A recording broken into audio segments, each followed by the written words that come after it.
Coucou mes lumières cancer, je vous présente tous mes meilleurs vœux en cette nouvelle année. Qu'elle vous soit douce à l'intérieur et vous procure force et courage pour faire face à l'extérieur avec lequel nous allons devoir continuer à composer. Cette astro-guidance a pour but de vous apporter la tendance annuelle énergétique pour 2024 à écouter avec votre pleine capacité de discernement entre ce qui résonnera en vous ou pas par rapport à la situation. Ne soyez pas dans l'interprétation, cela doit vous parler de suite, sans filtre, et restez toujours maître de votre vie. Puisse cette guidance vous apporter un éclairage pour vous aider à cheminer dans la continuité de ce que vous avez déconstruit en 2023 et à accomplir en 2024. Qui sera votre guide de lumière cette année? Quels sont les messages que souhaitent vous apporter mes guides, sachant qu'il s'agit d'une guidance collective. Si vous souhaitez une guidance personnalisée à vos énergies, vous pouvez réserver directement sur le lien unique que vous trouverez dans le descriptif de la vidéo et ainsi que les soins énergétiques à faire en illimité chez vous sur www.calendly.com/guidance vers la lumière. Attention aux faux comptes et diverses sollicitations indésirables, je ne vous contacte pas individuellement. Tout se passe sur la plateforme. Donc voilà, après cette introduction nécessaire, c'est parti pour vous, mes lumières cancer, pour cette année 2024. Quelle est la tendance pour vous ?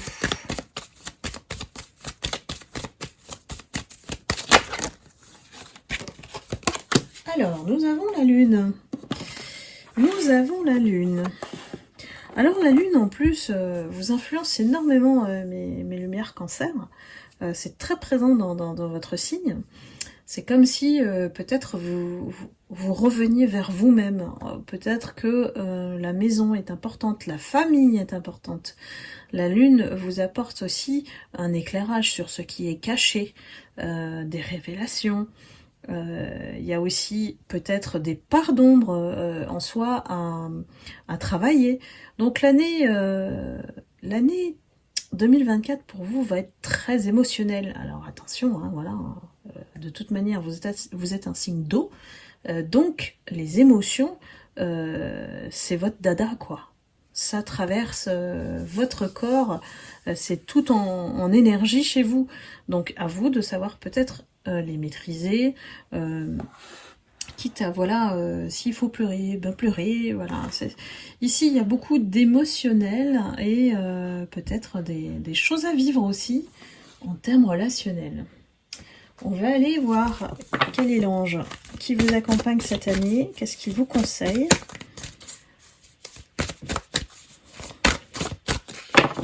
Alors, une carte, oui, c'est parti.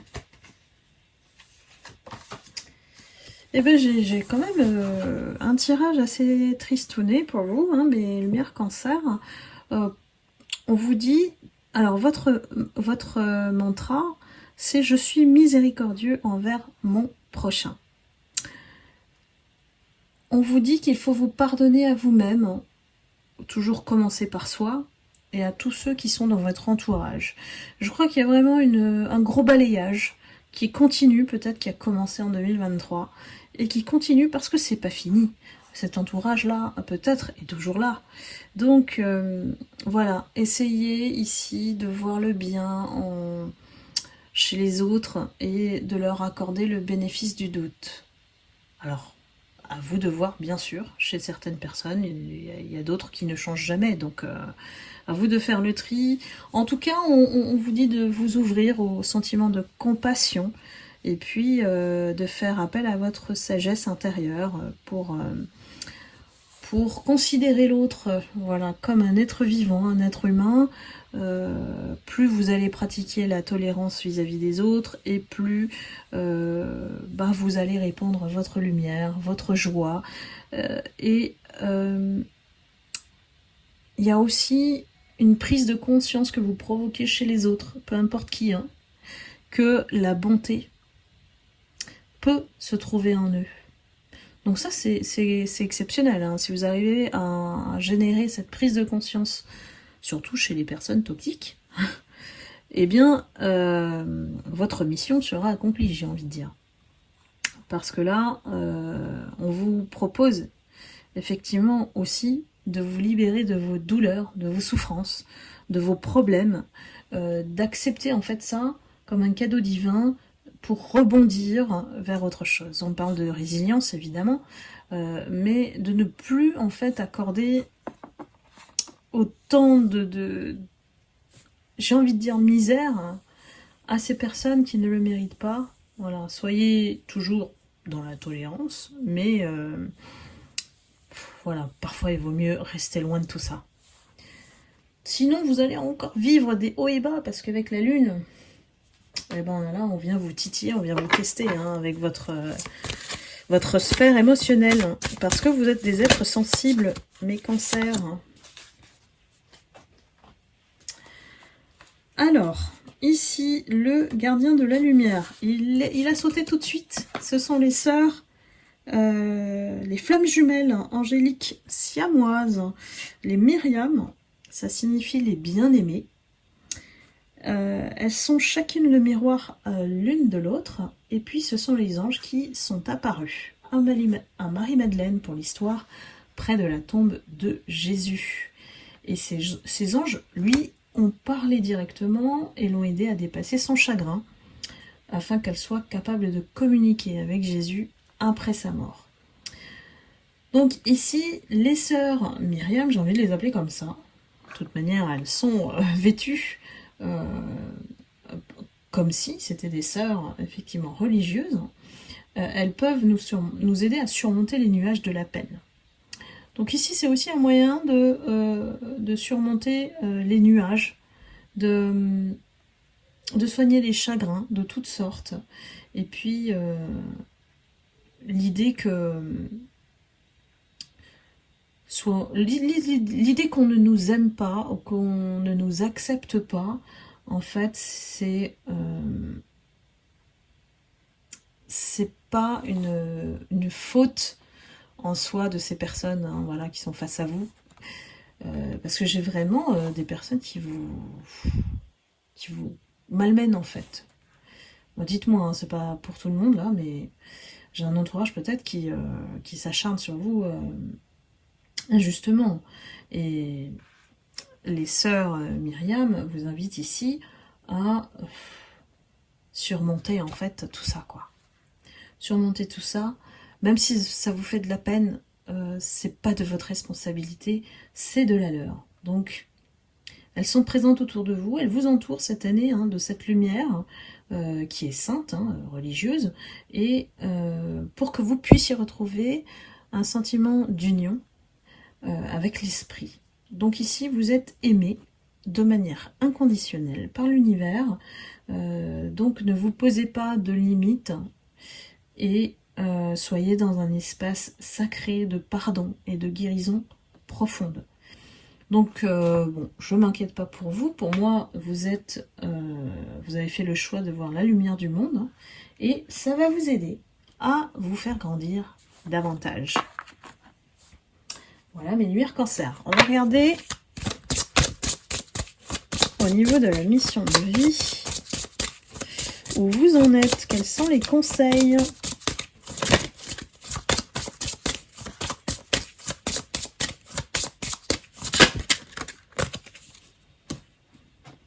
Eh bien, on vous dit de prendre du repos. Du repos pour faire le bilan. Ah là là, cette année 2023, pour moi, pour certaines lumières, ça a été difficile. Et faire le bilan, ça permet de faire quoi ? De se rendre compte de tout le chemin que vous avez parcouru jusqu'ici. Et parfois, vous l'oubliez, en fait. Parfois, vous oubliez voilà, que vous avez surmonté beaucoup de choses, que vous avez réussi aussi beaucoup de choses, et que vous avez construit malgré peut-être les tornades, par exemple. Donc, on peut avoir l'impression d'être dans une répétition de cycle, voilà. Mais, en fait, ici, on vous dit de prendre le temps de se mettre au calme, de visualiser, de repenser à son parcours, et de reconnaître toutes ces qualités dont vous êtes équipé, hein, et tout ce que vous avez réalisé. Donc c'est important d'avoir cette prise de conscience de votre force intérieure, parce que même si vous ne le dites pas, vous ne le montrez pas forcément, vous avez cette force intérieure. Elle vous a toujours suivi, guidé toutes ces années. Donc ici, on vous invite à vous connecter à votre courage et à votre motivation. Donc en faisant le bilan, vous allez voilà, vous connecter à votre sagesse intérieure et vous allez comprendre que vous pouvez réaliser beaucoup de choses par vous-même. Donc c'est important parce que ici, il y a une question de vibration à avoir en vous pour vous guider vers ce qui vous anime, vers ce qui vous fait vibrer. À partir de ce moment-là, vous allez recevoir beaucoup d'informations en visualisant ce que vous souhaitez. Vous allez avoir plus de clarté, moins de peur, parce que la lune aussi peut indiquer certaines peurs à affronter. Et vous allez pouvoir vous reconstruire sur un nouveau chemin. Alors, le nouveau chemin, c'est à vous de le créer.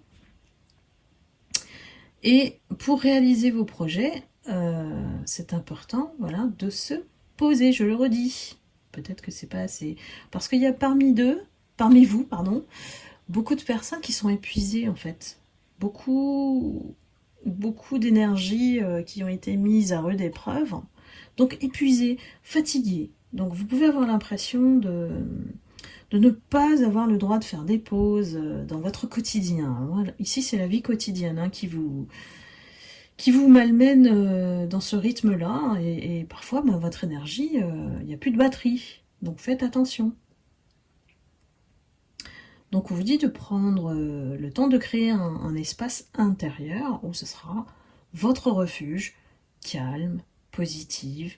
Vous pouvez vous compter sur vous en fait, vous reposer sur vous. Cette pause, elle va vous aider à mieux organiser votre rythme, d'être moins sous les contraintes de la vie quotidienne et de vous établir un programme ou un rythme, un agenda en incluant vos ressources personnelles. Et ça, c'est important parce que ça, c'est votre bulle de lumière où personne n'entre. Et donc, à vous de penser à vous. Personne d'autre ne le fera pour vous. On va regarder au niveau de l'amour, comment ça se passe pour vous, mes lumières cancer.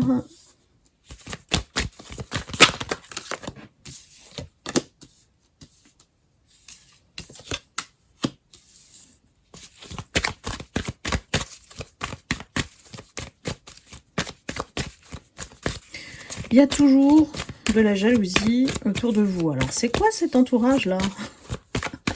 Dites-moi dans les commentaires si ça vous parle. Parce que oui, parce que vous avez quand même l'air de le vivre mal. Hein. Quand on est mal entouré, c'est vrai que ça nous pèse. Et que si on ne peut pas déménager face à ces personnes, si on est contraint à travailler avec elles, par exemple, à vivre avec elles même, hein, voilà.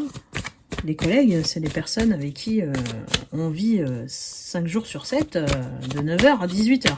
Allez, soyons... c'est un peu un cliché. Hein. Donc là, jalousie, séparation, voilà, on se sépare de ça, là, de ce contexte-là. On reste dans notre harmonie, dans notre énergie, parce que ces personnes, elles sont plus intéressées par l'argent. Il n'y a que ça qui compte. Faites-vous confiance ici, hein. Voilà. Pour moi, les cancers ont quand même un cœur bon, généreux. Ne vous faites pas abuser, avoir par ces personnes. Hein. Je pense qu'il y a eu des occasions comme ça où on a abusé de vous, hein. Voilà. Et restez fidèle à vous-même. C'est important d'être d'abord loyal envers soi-même. C'est comme ça qu'on attire les gens fidèles. On n'accepte pas les autres, en fait. Il y a une lueur d'espoir, voilà, dans votre cœur. Après, voilà, avoir vécu des déboires hein, à cause de ces personnes-là, qui sont pas vraies, en fait. Hein. Et vous ont poussé à vivre des épreuves. Mais on ne vit pas les épreuves par hasard. Donc, sachez tirer enseignement de tout ça. Ici, on essaye d'oublier, voilà, on essaye d'oublier tout simplement le passé, voilà, de le laisser derrière soi. Et on a pour nos amis célibataires des possibilités de coup de foudre. Un coup de foudre assez puissant. Un coup de foudre avec une personne, alors, qui vit dans la pleine conscience, qui est très ancrée, qui est spirituelle. On va décoller ici. Regardez. On va décoller et on va se mettre en couple. Mes amis célibataires, il y a une possibilité effectivement d'engagement là. Il y a quelque chose de sérieux qui peut se présenter à vous cette année. C'est toujours sous la condition que vous travaillez et soyez dans la croissance personnelle hein, pour dépasser effectivement le passé, je dirais, les émotions du passé. Il faut toujours, parfois, c'est vraiment une question de timing. Et ici, on est après la crise, on est en train de réparer notre cœur. Il ne manque plus qu'une pièce au puzzle, vous voyez. Donc, on est près de la concrétisation cette année. Il y a possibilité que l'amour se présente à vous. Voilà, mes lumières Cancer. Eh bien, écoutez, j'espère que cette guidance vous aura éclairé. Je vous souhaite une excellente année 2024. Et puis, je vous remercie infiniment de votre fidélité, de vos likes, de vos commentaires. Et puis, je vous retrouve très vite pour une prochaine guidance. Et je vous envoie beaucoup d'amour et de lumière. À bientôt. Bye bye.